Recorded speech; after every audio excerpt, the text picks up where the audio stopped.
it's Tuesday. Pull up a seat, talking Commanders football, drinking our whiskey neat. First Amendment sports, Ken, Kevin, and Tim. Don't muff it up, fellas, hail to the Redskins. Thank God it's Tuesday. Thank God it's Tuesday.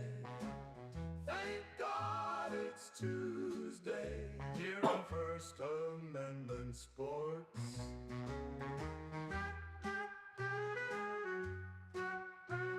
Thank you and welcome back to Tuesday night on behalf of First Amendment Sports.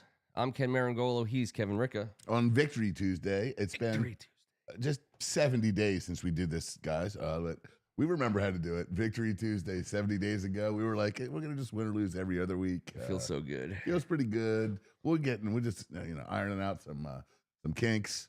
Now, 70 days. Let's celebrate it properly. Oh, NFC East wins are the best wins. So if you're only going to sprinkle a couple of wins throughout, like in the old days when those were the weeks you remembered from terrible seasons as kids, like when we were one of the only teams that beat the Cowboys the year they won the Super Bowl, and they were one of the only teams that beat us the year that we won the Super Bowl. Those I'm not saying the Giants are going to the Super Bowl this year necessarily, but wins over Giants, Dallas, and Philly, they're their own reward.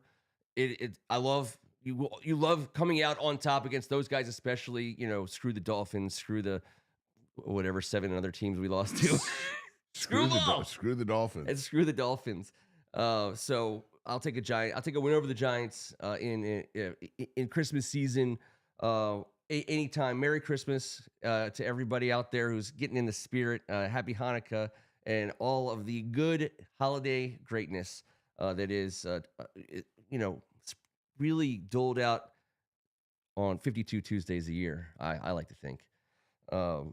Victory Tuesdays, though, are only possible during the regular season. Shout out to Keenan Hall and our good friends in South Bend. Appreciate you guys fighting the good fight, and you made it. You suffered through. You went through the desert of 8 losses and came out on top. And here's your reward. It's not a 4-10 team. It's a 2-1 team in the NFC East. I mean, just got to think about it that way. It's the time. That is, by the way, the only goal left. A winning record in the division would be. Because not to underline it enough, I give 2 shits where we draft. All right, so we're not even doing that this week. With the win, whatever had its impact. I want to win NFC East games more than anything else. And if we have a pooper for the ages, but a winning record against the division, dude, that will put a smile on my face, and that brings joy. Just Dallas ahead of us at 3-1. Yes, that's who we're chasing right now. Yes, Philly at 2-2, and the Giants, they got 1 on the board. We should do WCAC rules. Exactly. Division record goes to the playoffs. Come on, it's an automatic bid. Who cares about the Dolphins? Come on, screw the Dolphins. Exactly. Just say it. Can't 2 say it and enough. 1. Just one game above 500 in the NFC East. Feeling good about things, except for that we won't have our quarterback for any of it. But at that point it was kind of. How about this? We all saw it coming. What the heck? They did the right thing. I mean, you have to chalk it up to health. It's an easy thing to chalk it up to. He's obviously not healthy. If he was fully, I think that we've been the debate that's raging today.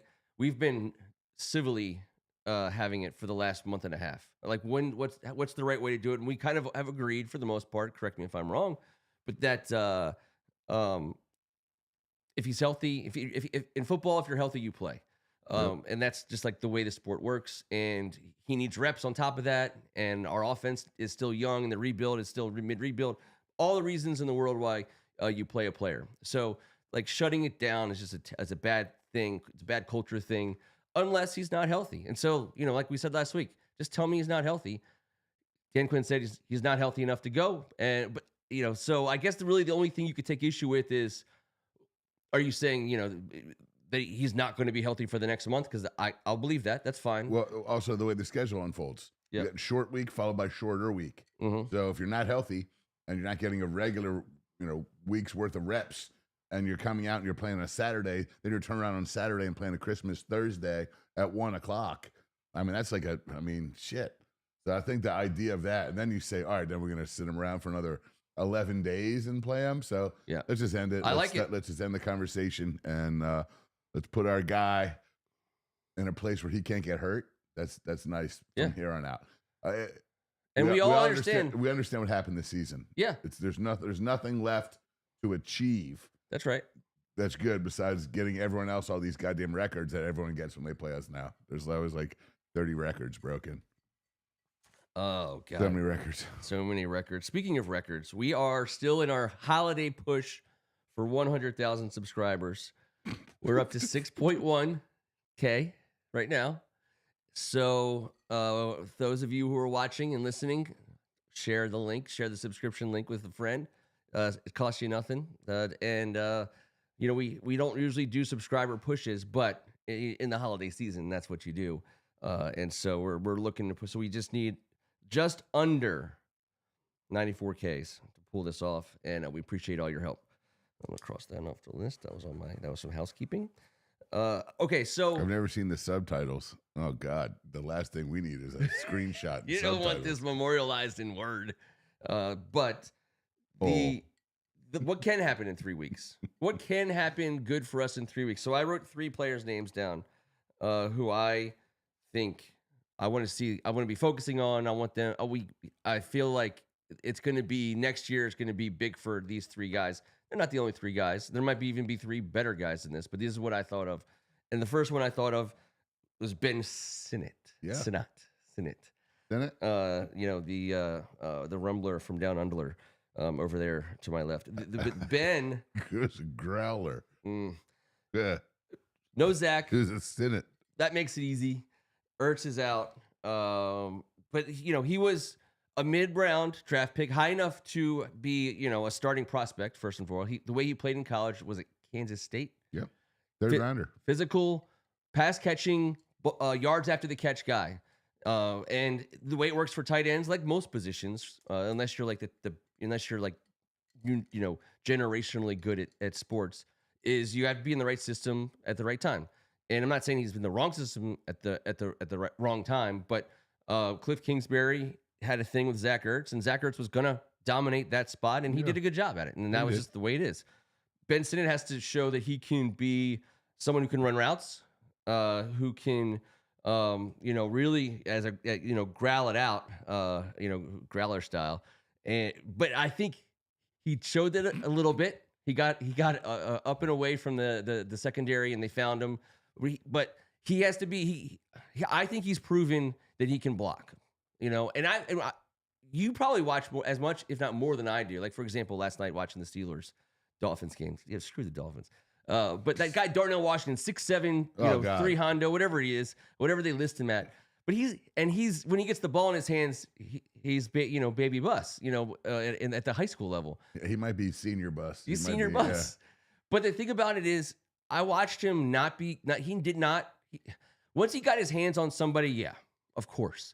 But they were dragging him across the line of scrimmage to go reach for the end on the other side, to go find the linebacker at the second level, to get in front of the running back, and then reach back for someone coming through. And he did not get there, and he was not actively. A couple of times that was just bad timing. Mm-hmm. It happens within the framework of the call and not hearing. It's just something that happens. But yeah, he didn't get there a couple of times. Yeah, but when he does get there, there's a reason why he's on the field. No matter what. And I'm not saying Ben Sinnott can be 6'7", 3 Hondo. Usually when he gets there, guys are like, you know what? I got to take this helmet off. Time out. And I'll be like, can I call timeout? Call timeout. I'm going to put up some graphics here. But yes, Ben Sinnott, I want to say, my number 1 tight end who has to absolutely make the most of these reps. He doesn't have to be a superstar.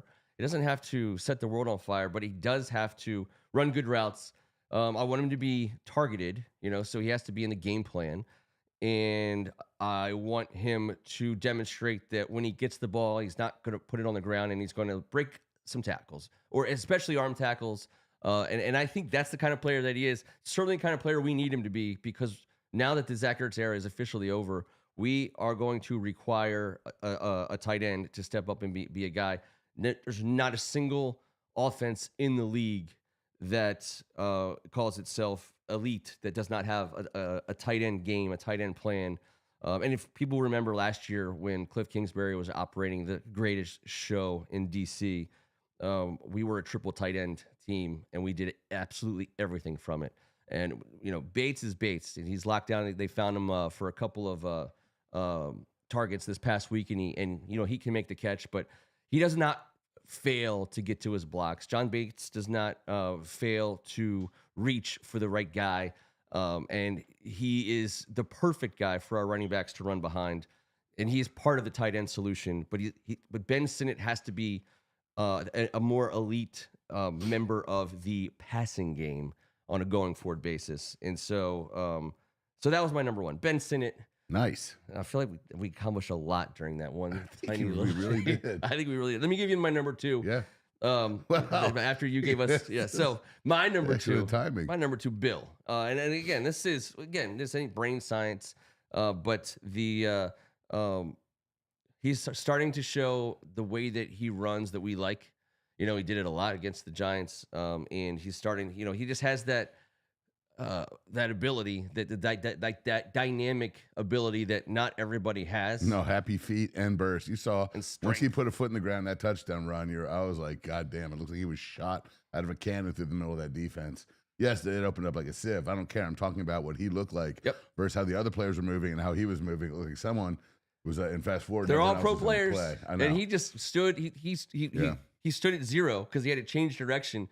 And then he burst, like just shot from a cannon from a dead. God does not hand that out to a ton of people, and he has it in spades. And if he can hang onto that rock, and Jesus, thank God we recovered it again for him. But still, if he can figure that portion of it out, because he's got the blocking part down to a degree, he's pretty good at it.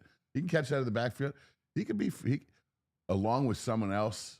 Imperative, along with someone else. Same thing. We got Ben Sinnott and Jonathan Bates, alongside someone else. Bill is a guy who can get you 85 to 100 yards, and he can get first downs. He moved the chains, which is the most important thing to do. He can hit home runs, which is that gets you in the league. But if we had someone else, I love McNichols and I love Chris Rodriguez, and they're like guys who we love because they're like in the foxhole, that big old foxhole. They're great parts of the unit of the running back group. Yep. But yes, it'd be nice to have Bill with someone else with Bill-like talent. Those other guys are just guys that get it done. Man, McNichol always gets something done positive when he's got his hands on the ball. I freaking love that guy. Mm-hmm. So C-Rod has been a stud this year, but if we got someone with a little more burst, dynamic ability and ability to call it from anywhere on the field, to match that up with our guy, and then have a McNichol bring him around for that third down business, because I really like McNichol. I miss Olamide Zaccheaus, and that kind of a player. I mean, Bill kind of is that kind of a player, but Olamide was more polished. He's just been a pro for longer. I would love to see us pair Bill with that kind of guy, an Olamide guy. That doesn't add a bunch of size to the running back room, but I think in today's day and age, especially with Jaden back there, find you a bruiser on a 1 or 2 year deal. Running backs like that, they do grow on trees, but guys who can get you lightning in a bottle, they don't. And if you can have two of them, that's where I'd like to be. Then let's go find another one somewhere with coming off an injury, I don't know that we need to invest in that position with what we got to do on the other side of the ball. So draft him. I believe in drafting. I agree 1,000%. It's just that we have minimal draft picks as well. I'm just talking about we're like draft them. We'll just draft a bunch. But the other thing is, so you prefer to draft them. You prefer not. You don't want to be giving a running back his second contract. Usually, if that means it's a big one, and that's not where you want to be with running backs. But the McNichols model is great. He came to us. He had already had like 6 or 7 seasons in him. Consummate pro. If you can just get that same kind of guy, because those guys are out there every single year. Teams are pulling their hair out, being like, am I really going to pay this guy X million dollars just because he's been on my team for 6 or 7 years? And the next thing you know, Austin Eckler's not playing for the Chargers. Keep in mind, we had Austin Eckler. Yeah, exactly. That's exactly what I'm talking about. Austin Eckler was part of this, and McNichol and C-Rod were going to have to hammer it out with Bill. So, yeah, we're going to have some options like that, like Austin Eckler and like Jeremy McNichol, but I'd like to have one more dude in the mix. A guy, dude. Especially when you probably think we're getting rid of, or not getting rid of, we're probably not getting Debo back. I don't think so. I don't think so either. I don't think you can commit. Would you rather have Debo or Ayuk if that was the decision? So it's going to be a complete different discussion based on finances. But Ayuk seems to fit what we're trying to accomplish more, especially coming off of this canceled contract. I don't know what type of money we and get the for injury, him. the contract, the injury, and the drama, that's going to cost him a couple dollars. Definitely going to cost him. But Debo also can't have two guys over 30 making a shit ton. Just can't do That's it. right. It didn't work this year. I'm just saying. And Noah Brown is kind of what the fudge, man? longer. He's a walking ankle sprain. This dude is he's a stubbed toe. He can't. He can't. Yeah, IR. There's He's on nothing IR. he can do. Noah IR Brown. I'm like, how do you go on IR? You're just done for the season. I mean, I guess IR is more of like a roster classification at this point. But so you kind of look, that was a great ride. The Noah Brown ride was a great ride. That seems to come to an end. Well, he caught one touchdown. It was a great touchdown catch. He had a couple of pass interference penalties that really he had a couple third down receptions. Noah Brown, I really like you as a player, but we never saw you play. And he came here weird too. We signed him at the last second before the season started. All of a sudden, you show up on game one, and they're like, "Hey, it's Noah Brown." You're like, "Well, he produced for was it Houston? I don't know." Yes, they just had a glut of receivers. So, anyways, the pairing of Jacory with somebody else like him, I think it's going to go a long way. Here's my third guy, and then you can say who you got. My third guy, who I want just to really focus on watching him a lot. He's going to play against some really good players, especially in the next 2 of the next 3 weeks, but mostly Josh Connerly. I think he's had a good season, but I haven't really watched him as much. But I think this is now, it's a good first round draft pick. Played a great rookie year at right tackle. Handled some excellent pass rushers for the most part pretty well. I don't know. I'm not good enough to give him like a good running game grade. But we also You're not ready to freaking grade out a rookie O lineman in the NFL and in the run game. I mean, come on, Ken, get your head out of here. I'm going to work on it. I got an all-nighter planned with the film.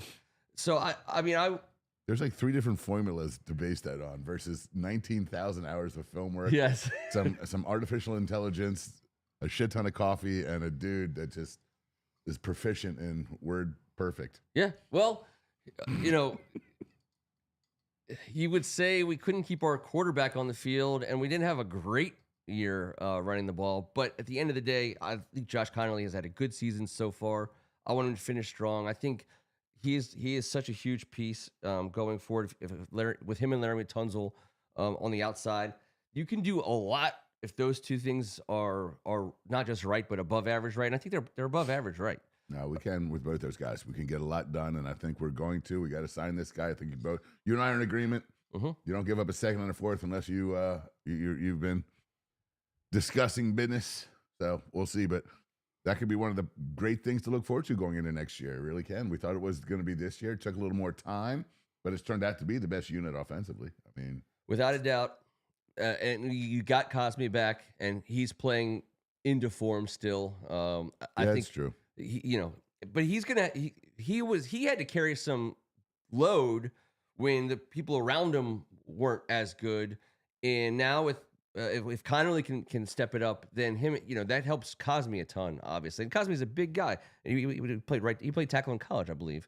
At Texas? He started at right tackle for us here. Yeah, and he played tackle for us. Yeah. So you have at Texas, him and Connerly on the right side. And you still kind of have this unsettledness at left guard. But as always, I'm looking for that next center. But I agree with you. Our offensive line unit has been the best. If we added, is a center a luxury pick? If we added second round, not a good center, but Biotish going into a contract year as well has played pretty damn good for us. So I don't know how that works. He's played great. If I always say market value for your own good offensive lineman is always worth the money. If this is what it costs to keep him, if this is what the market pays this position, and offensive line is always where you you pay market, if you can get it. You can't. We haven't even been able to get the talent that you would want to spend the money on over the years at offensive line. It's been a revolving door. So, with only 5 picks at the moment, it's hard to use that old Ozzie Newsome rule where he edge. I know. edge. Ozzie came out of every draft receiver. with a offensive lineman of some kind. Yeah. I believe that was his rule, and that's fine. But we need like 4 edges. But he has to be able to rush the passer. Dear Santa, 4 right 4 tackles edge are okay. rushes. Yeah. Shit. So those 3 guys, and they're all on offense. And obviously, our defense is a wreck. But I'm like very, I haven't even kind of like what I've done on offense. I haven't done as much on defense. Like on offense, I picture my 2026 lineup. Because you're only plugging in 1 or 2 guys, 3 guys. Well, there's gonna be some weaponry. Yes, multiple receivers a rookie of some kind, maybe. No doubt. Multiple levels of talent. Not involving Debo, but involving perhaps Ayuk or another speedster, and definitely another playmaker inside, a dude to pair up with our running back group and our receiver, Terry. So obviously Terry showed who he is in recent weeks. Yep. And another guy that trying to, I thought you were going to mention him in that 3rd pick, Jalen Lane getting his 2nd, which is a big deal. Not many rookies have ever returned multiple punts in one season in this league, and he's a select few.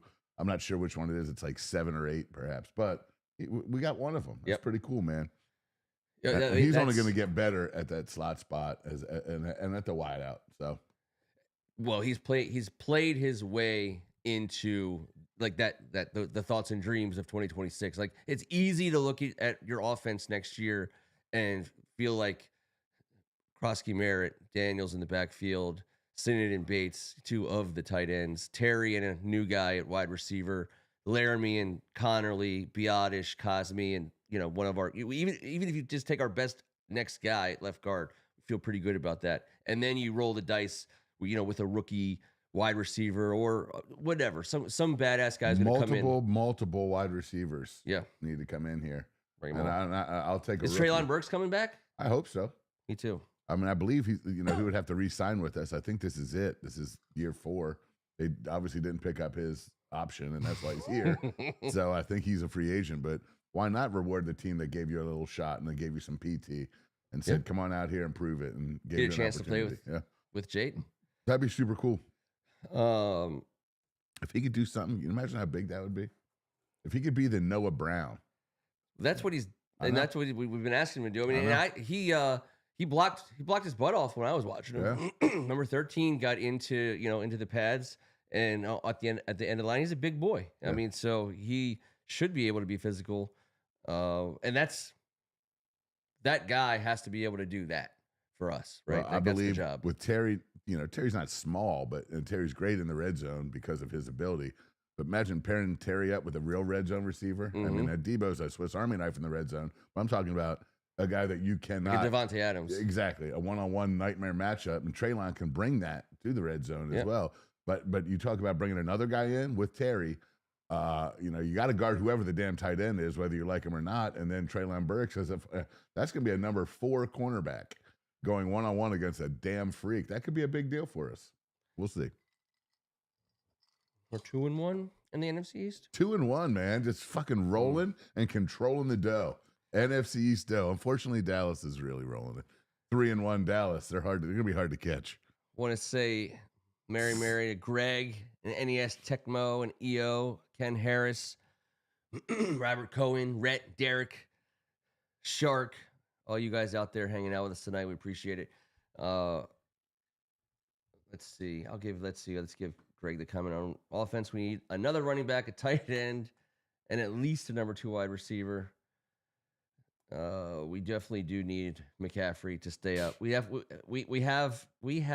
I think the once again, like the nuts and bolts. Yeah, that's fine. 1, 4, 5, and 6 is fine. I want a 2 or 3. I want a red zone dude, and I want another Swiss Army guy possession blocker to replace Debo. That doesn't cost what a 31-year-old Debo is about to. So can McCaffrey or Lane be 2 and or 3? Could one of those be the 3? Nah. No. Okay. I mean, you talk about some of these guys in this league who are professional 10-year threes, first down makers, Yep. Lad McConkey, guys like that are just dominating that spot. Sure, one of those guys could call themselves the three, but I don't see any of that real three receiver ability in any of those guys. Now, Jalen Lane, perhaps. I thought a sneeze was coming. It happens. It happens. I thought a lot of things before we started. Yes. It's so satisfying. Can you translate pliable for me? Because I think I must have misunderstood the order this afternoon. What do you mean? Sorry. That was lunch. Okay, I got you. It wasn't a beach. Let's see. Yeah, we both thought McNichols and Rodriguez were going. I mean, there's going to be a lot of new names. I'll give you that. But I guess the point for me is that when I look at this defense, I see guys who I thought would have made our defense better this year. I don't think they were bad this year, like the Paynes and the Wagners and the Newtons and Luvus. I mean, it's been unfair criticism of Luvu because he's been playing a different position. All those guys you just said, it's been slightly unfair. We've been a ransacked. Sucks. I don't know what to say. It's hard to have an excuse when you get the living crap kicked out of you relentlessly. Yep. And that's what's happened. But that's going to be the overhaul I look forward to seeing. Is the overhaul going to involve, obviously, the coaching staff? Is it going to involve our game plan? Are we going to become different? Do we have to switch up what we thought we were doing? Do we have to scrap everything? Do we have to, I don't know.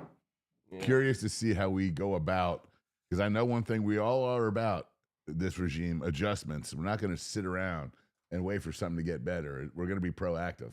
So I'm curious to see what that means for our defensive side of the ball. So we can talk. You can do defense or offense. I'll give you whatever you want to do here. But so I said Bill, Connerly, and Sinnott. Do we look at what they can do between now and like the next 3 games and say that take Connerly out of it because he's definitely out of it. But Sinnott and Bill, and what other guys can play their way into like lock mode for next season? Nobody. I don't see anybody. Okay. Not even in your heart. You? No. On defense? No. Yeah, it's hard. Now it's hard to say impossible because of the framework. There's guys that could fill specific roles that are being asked to do too much right now due to the roster construct and the IR. What we got on the IR is what we're asking a lot of guys. It's not fair. Like St. Risto's been toasted a bunch this year. He's got 4 picks. He's competed. We love a guy like that, but he's already a guy like that. You know what I mean? I don't know. McGee, perhaps. Yeah, we're not looking for Antonio Hamilton to win a starting spot. No, I like how he competes. Sure, me too. But, right. Jordan McGee. Quan Martin. Quan Martin led the team in tackles. Freaking. I think he had a cause turnover. He's been great. He's also been toasted, but like I said, yeah, I don't know how much of that you just say it's on totally. Of course, he's got to own it. Yeah, we can't sit here and make excuses for anybody, but mid-season, I was like, everyone is just crushing Lattimore. Everyone's getting toasted. This shit just never stops. So no, it wasn't just one guy's issue. You know what I'm saying? Yeah. Oh. And did he have a good year? No, he did not. He deserved some of the criticism. But he took all of it on the chin because we like St. Risto and we drafted him. Yeah. Don't want to say he was just getting toasted just as goddamn much. And by the way, on the season, we have 8 turnovers. Lattimore's responsible for 2 of them. On the season, we have 1 fumble recovery. That was him. Like he's the only guy that has a chance to get the ball from the other team, it seems like. How bad is that? If we had to say right now, these are the players who, barring some unfortunate incident, would be starting on our defense in week 1 next year. Payne, Newton, Mikey. Not Newton. Newton. Payne and Kinlaw. Payne and are Kinlaw. Starting tackles, yes. Okay. Newton's not starting over either of those 2. Okay. No. Okay. So Mikey. Dorrance. He's under contract for 1 more year. Yep. Okay. So he comes back as a starter. I mean, I'm thinking so. The guy was leading the team in sacks and was coming into his own a little bit when he got injured for us. You know, he needs some help. He's the guy that could use some talent around him to make his ship raise. Luvu? Yeah, it's the final year of his contract. I think it would cost a little bit to not have him. Why wouldn't we want him? Trey. Amos, yeah. Quan. I mean, is Will Harris he's under contract, right? So, yeah. But these are guys. I'm not. Will Harris doesn't need to be a full-time starter. No. Well, Luvu will. But like Dorrance Armstrong, he's going to be in a heavy rotation. So you want to talk about, and so are the 2 D tackles, but those are our 2 D tackles. That's where right. I mean, we've invested heavily in that position and those 2 specific. And Wise is still under. He's under contract. Nah, he was a 1 year. He's a 1 year guy. I can see him. I can see him coming back for another. I don't know why. But yeah, no. That's aside from that, it's Amos in the secondary with Shane Ristel in the secondary, and our guy, Quan Martin. Oh man, that's about. And the only player, like I would draft this if like for example, we're not going to be in position to draft Caleb Downs, but just for shits and giggles, if we were. Neither Quan Martin nor Will Harris would keep me from drafting a guy like Caleb Downs. I know. Will Harris is on a $4 million Just saying. Quan Martin's on a rookie deal. Emmanuel, what's his face from Toledo, is a first round safety, but we said we weren't going to do draft tonight, so yeah. Well, that also a lot can change between now and draft season. We have for the. I would say the more funner portion of the show here before we get our score predictions, because we're not preview. We're not. Everyone's been watching enough Philadelphia. We don't need to preview the Eagles. We're gonna, they're gonna push the tush Yeah. directly in our vicinity. They should. Yeah. And we'll wave it all around, and it's gonna be stanky. Greg's gonna light us up. It is Festivus. The Festivus season is here, and. As everyone knows, that's when at the table with your family, that's the airing of grievances. So we're going to have an airing of grievances bracket, and he's going to put that out there for us, Greg. And while he's doing that, I will ask for some score predictions for this week. What's the spread? Did I see 9.5? I believe I saw a 9er in there. Is it? What are we playing? Alabama? I mean, what's going on here? Listen, a single digiter seems about just fine to me. I mean, they should win by as many points. I got Philly winning 31-16. Okay. Yeah. Okay. Yeah. I was gonna. I just don't know how we stop them from scoring over 30 points. But I am going to predict that this NFC winning record is meaningful to everybody in that locker room. And I'm going, we beat the Eagles the last time we played them in the regular season last year. Forget about that other stuff. We've beaten them 90 times. They've beaten us 87. We've tied 6. I like our chances against Jalen Hurts in December because when he's perfectly healthy, he'll destroy you. He'll run you over. He'll throw it for 50 yards in beautiful September weather. But by this point in the season, if you're watching the Philadelphia Eagles because they're on TV, he's not playing great, and that falls right into our wheelhouse. if you're gonna play not great against us, we'll gladly take that. He's not finding wide open receivers. I mean, he'll find them against us, and that's fine. But he's not. He doesn't have the escapability that he once had, and he turns into that like Jared Goff, Matthew Stafford. I mean, he takes the sack as opposed to escaping the sack sometimes. So I think that this is the perfect time to play Jalen Hurts, and for their defense. I get like that they have a lot of good players on their defense, Kev. But here's what I have to say about our offense. Still the Jalen continues. Hurts thing, I got Hurts. Our offense actually is an effective offense. We actually move the ball. We actually get into the red zone with regularity. We have one of the more movable offenses. Now, obviously, we haven't translated that into points very often or at a fast enough rate. I mean, think about we get shut out against the Vikings, and if you looked at the stats, you'd be like, Man, those guys could have scored 50 or 60 points. Those kinds They of were numbers. extremely movable. I don't understand what's going on. So, based on all of these things, I do have us getting to 3-1 in the NFC East. And I have that happening, by the way, at the buzzer.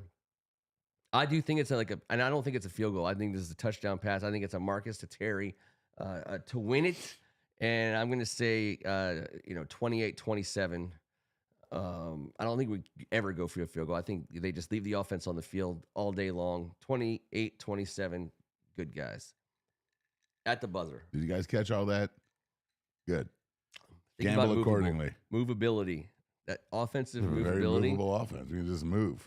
Just move it. Why be here? We like to move it. Move over there. All right. So these are the Festivus airing of holiday grievances tournament. So the bigger holiday pain moves on. Tiebreaker from the board. Let's see. EO, you're never the tiebreaker. You're going to be if you wouldn't mind, sir, being the tiebreaker this evening. All right. So what is this? He's giving this to us. Round 11? I got it written down. No, it's round 1. It was just a bit of that's round 1. Oh, yeah. Okay. You want to be in charge of it, or do you want me to read it? Sure. Out? Round 1. The cold weather versus deciding. Oh, and it's like they can hear you Okay, here we go. The cold weather versus deciding what to do or where to go with limited time. So the cold weather or deciding what to do and where to go with limited time. You only have like a couple days off. Yeah. It's like, what do? We got to cram it all in. Obviously, you go to the mall for starters. Oh, and I don't mind the cold weather. I mean, Well, we're going to need a tiebreaker. We're going to need a tiebreaker. All right. Because I do mind the cold weather. All right. In fact, I don't know if I hate anything worse right about now, today, as we speak. The last day. So we're going to need an immediate arbitrator. Yeah. All right. Number 2 matchup. Creating and sending Christmas cards. Okay. Versus crowded stores and restaurants. It's got to be the cards. I hate crowds, and the older I get, the more I hate them. But at Christmas time, it's weird. I like to be I want to be at the mall. I want to hear the Christmas music. I want to be buying some Christmas presents. Maybe getting a pretzel from Auntie Annie's. Maybe a Cinnabon. Who knows? That's the beauty of being at the mall during Christmas with the crowds. What do you think? Due to the fact that Christmas cards are not part of my repertoire, I can't stand any of the crowded ass shit. You can't even go to our Giant of the street because it's located directly next to a mall.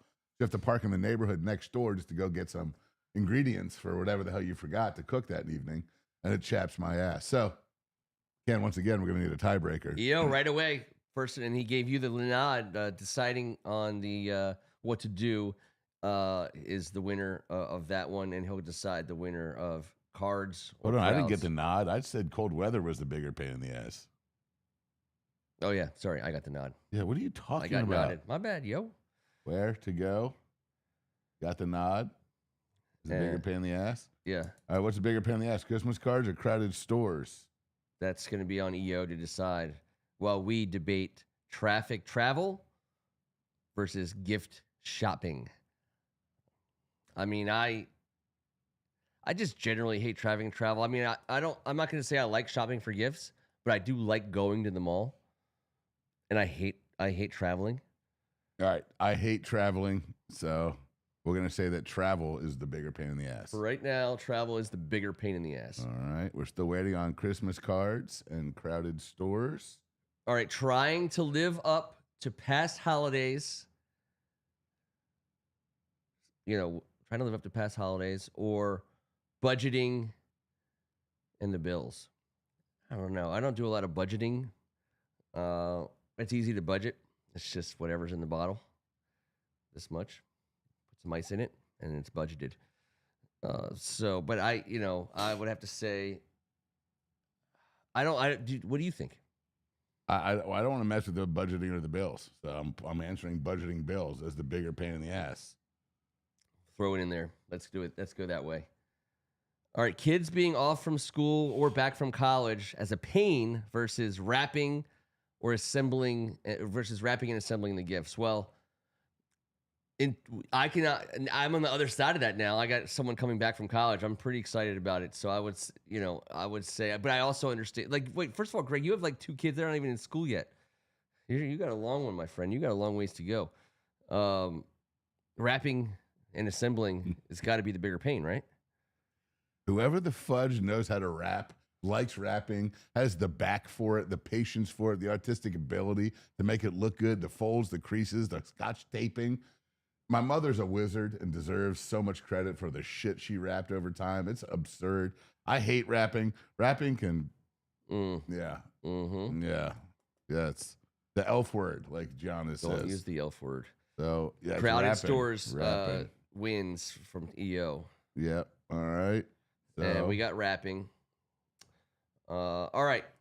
Eating for his Craig's oldest will be out from preschool.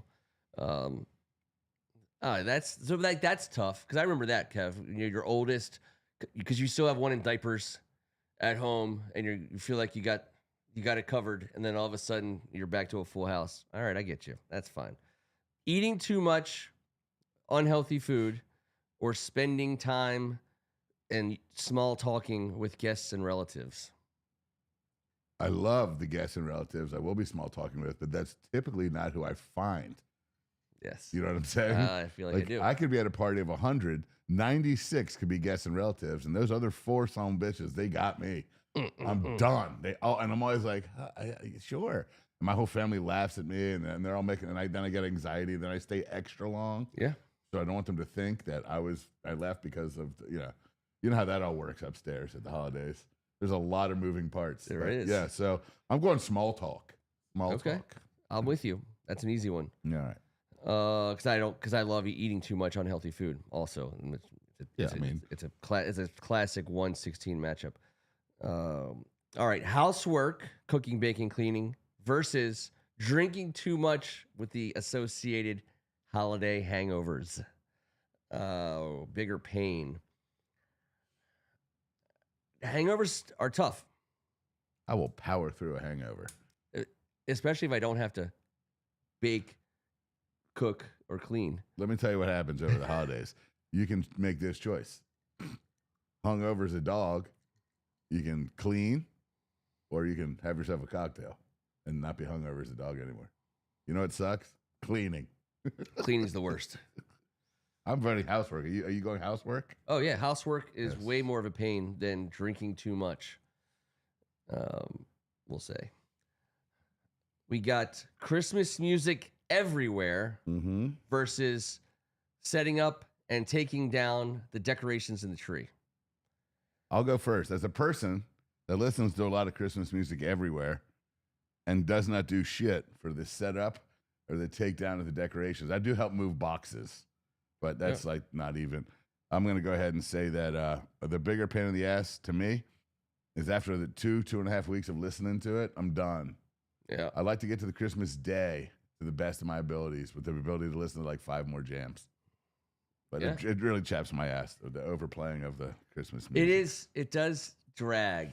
It certainly drags. And I mean, the older you get, it's all the same songs for the most part.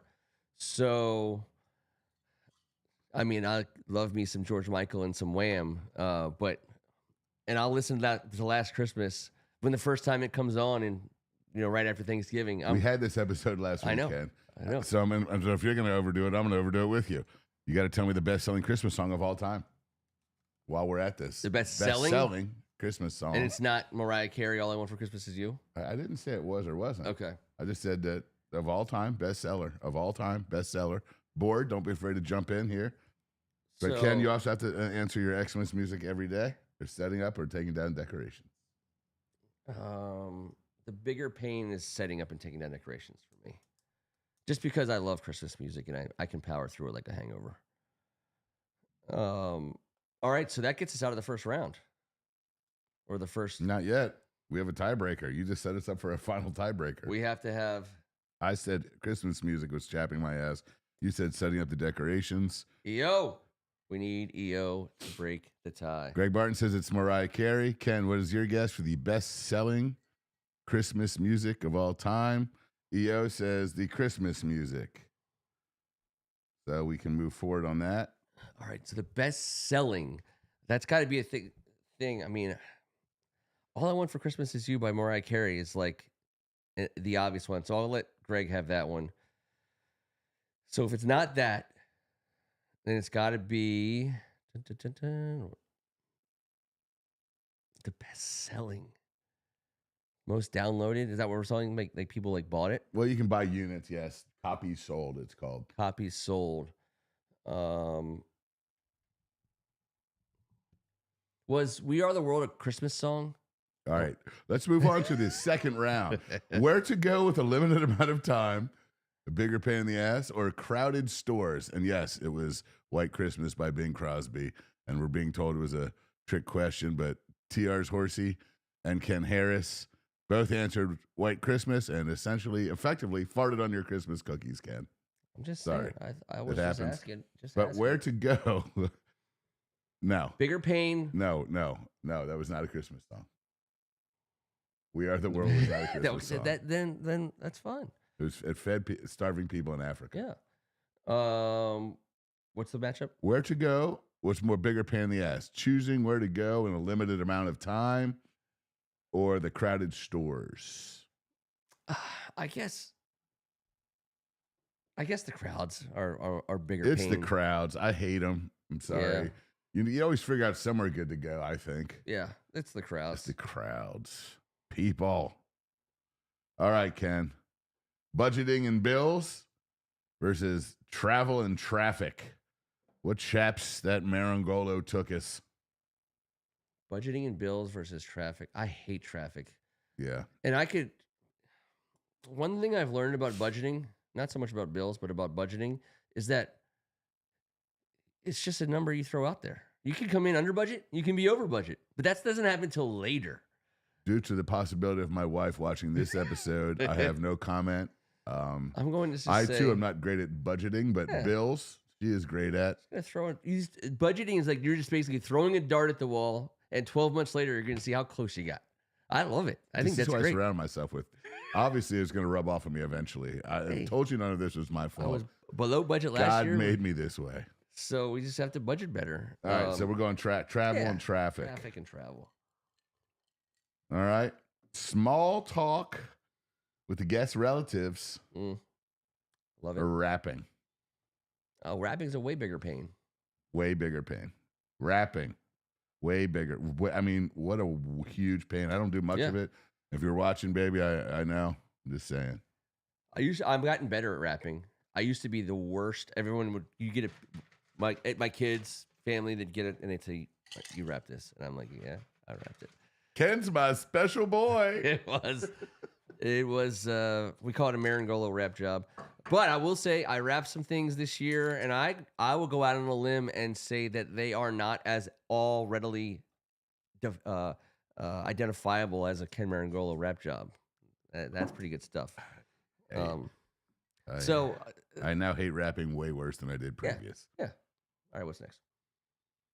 All right. Doing that necessary housework to make the place look nice, or too much Christmas music. Housework's always a bigger pain in my mind. Yeah, it's not close. Housework. I'm writing it down because it's not even worth debating. Yeah. Because housework sucks. It's the worst. All right. So here we go. Final four. Semifinals. The crowded ass stores. Yeah. Or the crowded ass roads. I love it. This is what you travel pay for. Traffic versus jam-packed parking lots and department stores. I'm still traffic travel. At least in a store or in a crowded store at a mall. I'm always using the mall example. You can pull off on the side, grab yourself, a little like a Sbarro slice. Yeah, you've already said Cinnabon. Sbarro, Annie Ann's, hot dog. Are you getting? Is someone paying you? Is Red Coral giving you extra bucks for like the I-95 rest stops that are in the middle of the road? Because you've hit everything.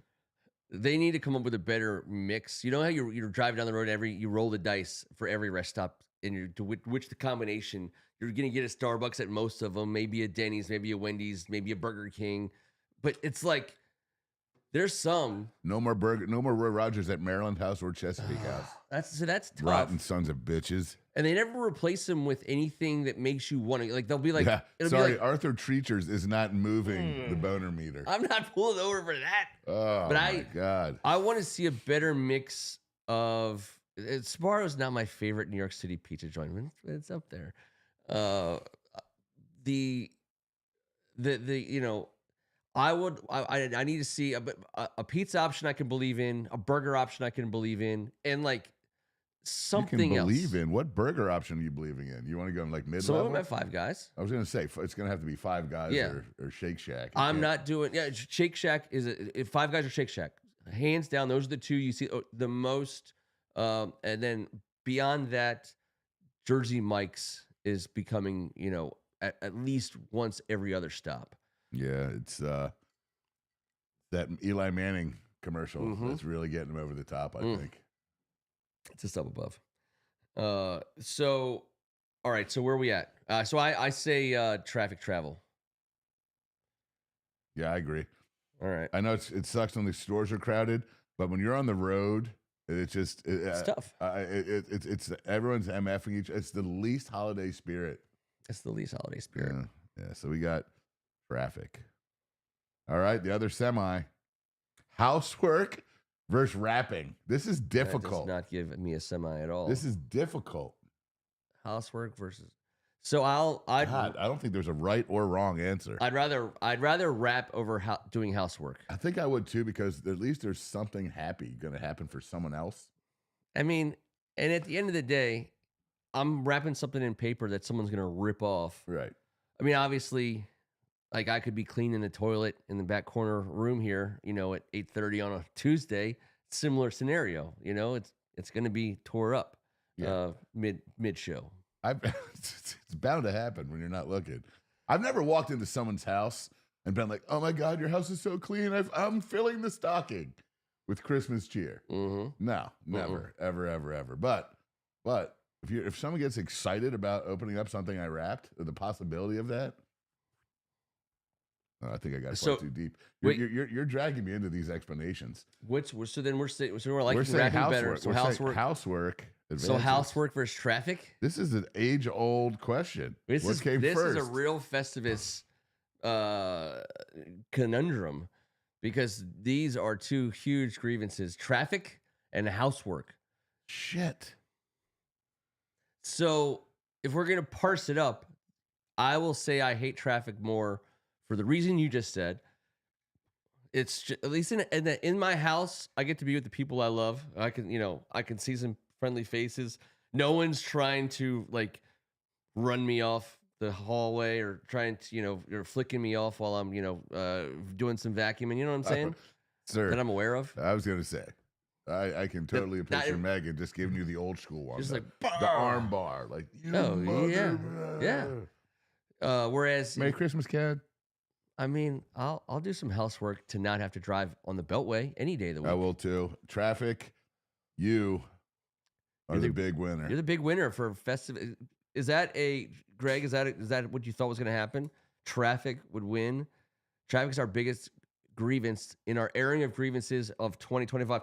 And your biggest grievance in 2025. It's this true. Festivus is traffic.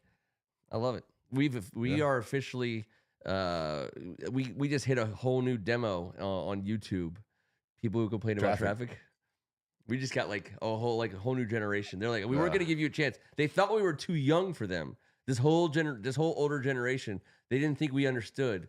And then we come with traffic as our biggest grievance, and they're like, yeah, all these gangster rappers. We're in. Crowded store going tours. Big game against the Eagles. We're going to take a week off. We're going to be off next week for Christmas. I hope everybody enjoys that week.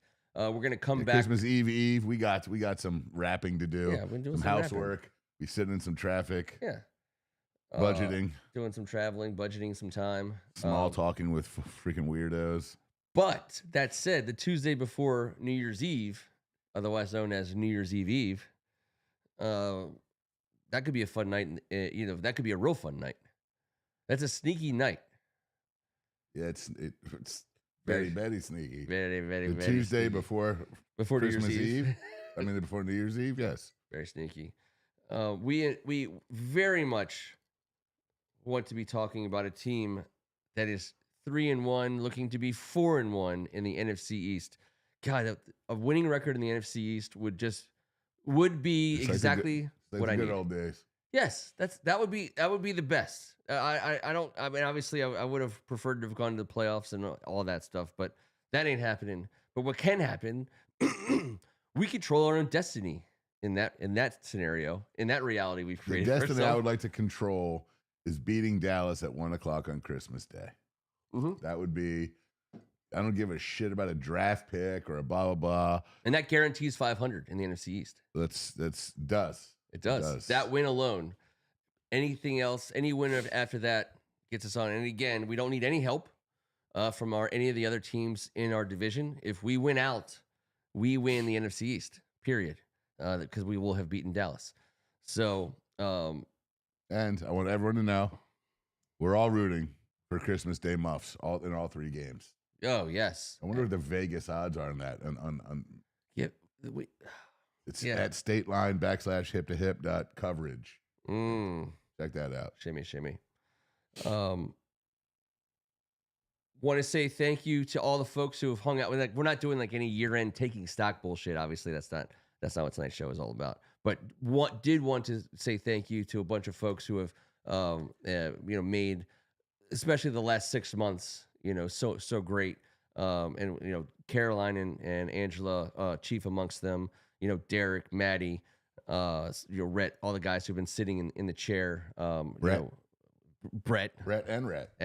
Yeah. Folks who have stepped up, to keep the joy going that Tim Strachan was so instrumental in creating in our 10 years doing it. So it's the holiday season. We think about family. We think about stuff like that, and it's important that we do. And it's easy to when it's been such a huge plus in our lives, not just this year, but for quite some time. So thank you to everybody being on this ride with us. I hope everybody enjoys the time with their friends and family for the next 2 weeks. We will pick this thing back up in two Tuesdays from now. And Kevin, thank you so much. Hey, my brother. Merry Christmas to you and your family. Yep. And all you guys and all your families, and love doing this with you guys. And what's way more important is that you guys are happy, and so are your family. So we wish that for all of you. Thanks for, like Ken said, echoing it, doing that for us as well. Merry Christmas, everyone. Can't wait to see you guys in a couple weeks. Just need 94,000 more. Push to 100,000 is underway. Thank you guys so much for your help. Let's go with a little EO to kick us right on out of here. And when that Christmas muff comes, we'll all think about each other.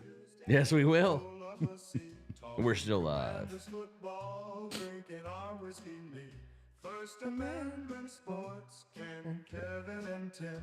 Don't muff it up, fellas, hail to the Redskins. Thank God it's Tuesday. My muff. Thank God it's Tuesday. My muff. Thank God it's Tuesday. Here on First Amendment Sports.